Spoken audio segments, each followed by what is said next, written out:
My name is Tayjah Brown, and I am here at day 3 of the National Association of Black Journalists Conference 2018 in Detroit, Michigan.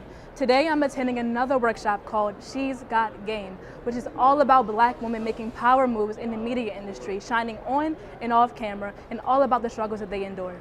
That's a big mistake we all have probably made at one point, is not negotiating our salary. That also, Yes, and that's the first problem. right, that's true. We start pretending like we make a certain amount and we don't tell the other person what they're making, they don't have to ask for it. Yes. Right. Very So true. I think we need to start sharing what we make. Yeah.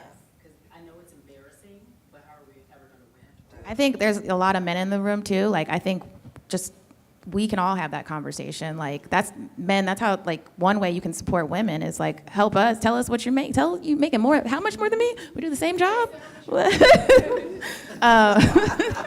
can do that after. We can announce salaries. That's what they call it. After the panel, I got to speak with ESPN producer Jasmine Alexander about her experience speaking out about inequalities like salary in the workplace. And then just as a black woman, sometimes we can be interpreted as being, angry or, when called being passionate when I'm just saying something with a normal voice.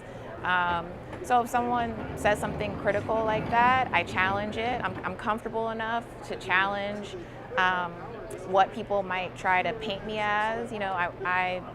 It's very important to me, like who I am in the workplace and how I am perceived and as a leader. So I never let anyone paint me in a way that I don't agree with.